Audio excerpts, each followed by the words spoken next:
कोई भी रफ़ाकत, रिश्ता या ताल्लुक़ बाहमी गुफ्त व शनीद के बग़ैर कायम नहीं रह सकता। खुदा और इंसान के दरमियान रफ़ाकत के सिलसिले में भी दो तरफ़ा अबलाग का अंसर वाज़ेह नज़र आता है। बाइबल मुक़द्दस में एक जानब मुख्तलिफ़ तरीक़ों से खुदा इंसान से और दूसरी जानब इंसान भी उससे हम कलाम होता दिखाई देता है। खुदा इल्हाम, मुकाशफा और कलाम मकतूब के वसीले और इंसान दुआ के वसीले से खुदा से अपने दिल का हाल बयान करता है। बाइबल मुक़द्दस में बहुत सी मुक़द्दस हस्तियों की दुआएं मौजूद हैं जो हमारे लिए एक मॉडल और नमूना की हैसियत रखती हैं। उन पर गौर करके हम ये सीख सकते हैं कि हमें खुदा के साथ कैसे गुफ्तगू करना है। बाइबल मुक़द्दस में नहमिया को एक बहुत बड़े लीडर के तौर पर पेश किया गया है। उसकी दुआ से भी बहुत से बातें सीखी जा सकती हैं। पुराने अहदनामा में नहमिया की किताब हमें वक्फ शुदा जज्बे और इम्तियाज़ करने वाली रूह के साथ खुदा का काम करने की ज़बरदस्त तहरीक देती है। आज के दौर की अशद ज़रूरत है कि ईमानदारों में नहमिया की मानद खुदा के कलाम की सच्चाई के लिए जज्बा होना चाहिए, कीमत और नताइज भी भारी हों। नहमिया की किताब हमारी रूहानी ज़िंदगी और ख़िदमत के लिए बेशुमार असबाब समाये हुए है, जैसा कि खुदा की वफ़ादारी, खुदा के लोगों के दोबारा इस्तेहकाम के मरहले में उसका मुकम्मल इख्तियार, कहानी में शामिल ख़ास अफराद के किरदार और नहमिया में कायद की खूबियों का उम्दा नमूना हमें नज़र आता है। नहमिया की किताब में ईमानदारों के लिए एक अहम तहरीक आमेज़ मिसाल नहमिया की दुआया ज़िंदगी है। पहला बाब नहमिया के अपने और लोगों के लिए दुआ पर मुश्तमिल है। ये दुआ तब की गई जब उसे अपनी कौम की पस्ती का हाल मालूम हुआ। नहमिया की किताब पहला बाब उसकी 4वीं आयत से लेकर 11वीं आयत तक। दूसरे बाब में खुदा के हुजूर खामोश दुआ का जिक्र है जब वह बादशाह के सामने था। नहमिया दूसरा बाब उसकी 5वीं आयत। और फिर याद रख के सिलसिलेवार दरख्वास्तें। नहमिया की किताब 5वां बाब उसकी 19वीं आयत। नहमिया 6ठा बाब 9वीं आयत से लेकर 14वीं आयत। नहमिया 13वां बाब उसकी 22वीं आयत। नहमिया और अरतखश्ता बादशाह का साकी था। जैसे कहूँगा नहमिया अरतखश्ता बादशाह का साकी था। उसे असर रसूख के ओहदे पर फायज होने के बायस बादशाह तक बरह रास्त रसाई हासिल थी और वो बाद में यरूशलेम का हुक्मरान भी मुकर्रर हो गया। ये नहमिया पहला बाब उसकी 11वीं आयत। उसने यरूशलेम में मौजूद अपने लोगों की ज़िल्लत और रसवाई का हाल सुना, जिसने उसके दिल की गहराई में उतर कर उसे अश्कबार कर दिया। ये खबर उसे मातम, रोज़ा और गहरी व मखसूस दुआ की जानब ले गई। नहमिया के अंदर अपने लोगों के वास्ते रहम और तरस पैदा हुआ। ये जज्बा उसे दिलसोज दुआ के ज़रिए खुदा की तरफ रुजू लाने का सबब बना। ये रूहानी हालत हमें ब्रदर लॉरेंस के एक अल्फाज हैं, वो बात याद दिलाती है कि ज़रूरी है कि ईमानदार का दिल दूसरी चीज़ों से खाली हो, क्योंकि दिल को सिर्फ खुदा की मिल्कियत होना चाहिए। नहमिया का किरदार जाहिर करता है कि सूरत हाल के लिए हकीकी बोझ का एहसास खुदा के हुजूर आह व पुकार करने और गहरी व मुखलस दुआ की तरफ ले जाता है। ऐसी दुआ खुदा की मर्ज़ी और मकसद को दरियाफ्त करने का वसीला बनती है, जिसके बाद अमल का मरहला आता है, जिसे हम इस तरह से बयान कर सकते हैं कि हमें दुनियावी और रूहानी बातों के मामलात में अपने आप को मुकम्मल तौर पर खुदा के सुपुर्द कर देना चाहिए और सिर्फ खुदा की मर्ज़ी की तकमील में तस्कीन तलाश करनी चाहिए। सब हालतों में हमारी रूह को खुदा पर भरोसा करने की ज़रूरत है। हमारी रूह का तवक्कुल मुकम्मल तौर पर खुदा पर हो और खा वो हमें गम के ज़रिए हिदायत दे या तसल्ली के ज़रिए। नहमिया की दुआ में 4 खूबियाँ हैं जो मसीही ईमानदार की दुआया ज़िंदगी के लिए फ़ायदेमंद साबित हो सकती हैं। पहली खूबी, खुदा के किरदार पर ईमान। नहम्याह की दुआ की बुनियाद खुदा के किरदार पर ईमान रखने में है। वो खुदा की मोहब्बत, वफादारी और अज़मत का हवाला देता है। नहम्याह पहला बाब उसकी 5वीं आयत। खुदा पर ईमान हमारे एतमाद की बुनियाद है। नहम्याह खुदा की मोहब्बत पर मबनी उसके अहद का इकरार करता है और ख़ुद को उसकी हाकिमियत के ताबे करता है। वो इस बात को तस्लीम करता है कि खुदा की कुदरत और इख्तियार की रोशनी में वो महज एक बंदा यानी कि नौकर है। 5वीं आयत में खुदा की मोहब्बत और अहद व फजल का जिक्र करता है। इससे मुराद ये है कि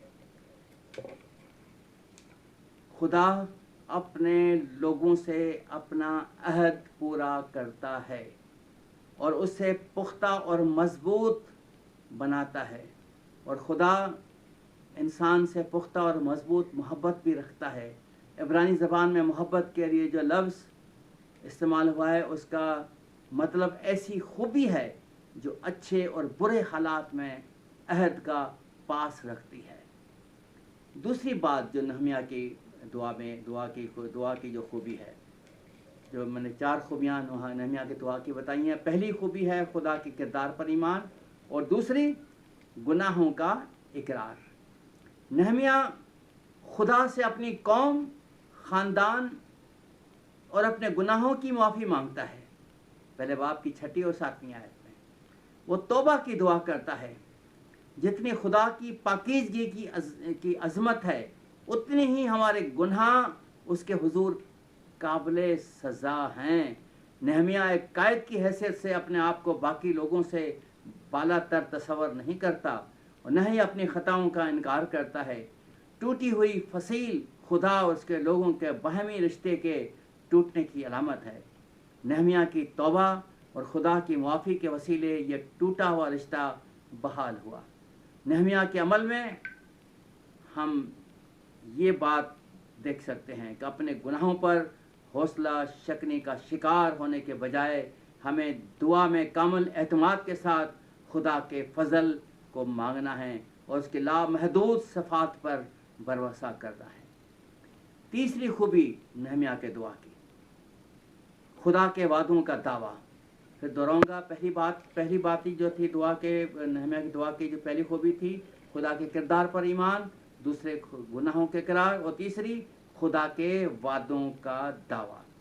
नहम्याह अपने दुआ में खुदा के वादों का दावा करता है। पहला बाब 8वीं और 9वीं आयत। अपने लोगों की तरफ से गुनाहों के इकरार की दुआ के बाद नहम्याह खुदा को उसके वादे याद दिलाता है। वो दुआगो है कि खुदा और उसके लोगों के दरमियान रिश्ता दुरुस्त हो जाए। नहम्याह अहबार 26 33वीं आयत और इस्तिस्ना 12वां बाब उसकी 5वीं आयत और 30वां बाब उसकी पहली 5 आयत का हवाला देकर खुदा को उसका अहद याद दिलाता है। वो अपने लोगों को कौमी तौर पर बहाल करे। वो खुदा को उसके वादों पर जवाबदार ठहराता है और उन पर हक जताता है।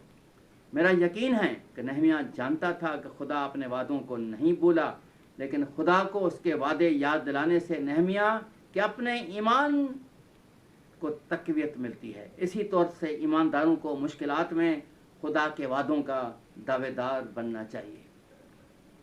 चौथी बात नहम्याह की दुआ की, मैं फिर दोहराऊंगा। पहली जो खूबी नहम्याह की दुआ की है खुदा के किरदार पर ईमान, दूसरा गुनाहों के करार, तीसरा खुदा के वादों का दावा। अब चौथी बात वाज़ेह दुआ या दरख्वास्त। वाज़ेह नहम्याह की दुआ का इख्तिताम खुदा से बड़े वाज़ेह और मखसूस अंदाज में दरख्वास्त से होता है।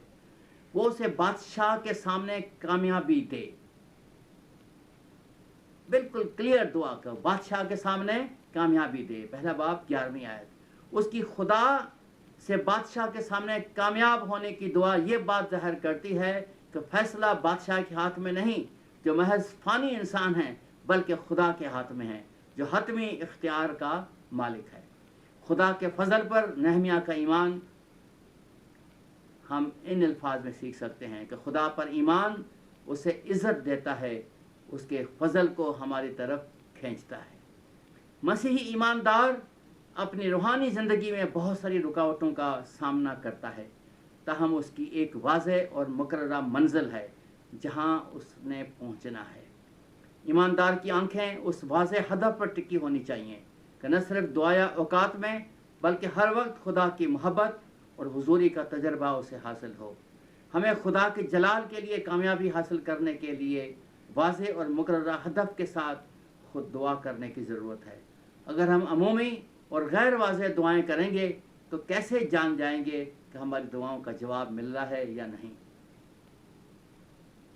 عزیزو، ہم اس بات سے یہ سیکھتے ہیں کہ جب ہم دعا کرتے ہیں، نہمیہ نے سکھایا ہے کہ پہلی بات خدا پر پورا یقین رکھیں، خدا کے کردار پر ایمان رکھیں، اور نمبر 2 اپنے کمزوریوں کا اقرار کریں، اور تیسرے نمبر پہ خدا کے وعدوں کا یقین رکھیں کہ خدا نے ہمارے ساتھ وعدہ کیا ہے کہ وہ ہمیں نہ کبھی چھوڑے گا نہ کبھی دستبردار ہوگا، اور نمبر 4 جو خاص بات ہے کہ دعا واضح کریں، بالکل اوپن واضح دعائیں درخواست کریں، ملی جلی دعائیں نہیں کریں، بہت ساری اکٹھی کر لیں، واضح دعا کریں۔ نہمیہ دعا کرے کہ خداوند بادشاہ کے سامنے میں جب جاؤں تو خدا تو مجھے کامیابی دے۔ لہٰذا ہمیں اپنے آپ کو خدا کے سامنے خالی کرنے کی ضرورت ہے تاکہ ہم ان لوگوں کی خاطر شفاعت کر سکیں جن کی خدمت کے لیے خدا نے ہمیں بلایا ہے۔ ہمیں نہمیہ کی دعایا اصول اپنانے کی کوشش کرنی چاہیے۔ ہمارے دعاؤں میں خدا کے کردار پر انحصار کرنا، گناہوں کی معافی کا طلبگار ہونا، الہی وعدوں کا دعویٰ کرنا اور خدا سے خاص ہدف کے ساتھ کامیابی مانگنا شامل ہونا چاہیے۔ تاہم ہمیں یہ یاد رکھنا چاہیے کہ نہمیہ کی دعایا مثال ہمارے لیے رہنما اصول پیش کرتی ہے، اور ہمیں اسے خودکار فارمولے کے طور پر استعمال نہیں کرنا چاہیے بلکہ ہمیں اسے عملی طور پر کرنے کی ضرورت ہے۔ خداوند ہمیں برکت دے تاکہ ہم واضح طور پر خدا سے دعا کرتے رہیں۔ آمین۔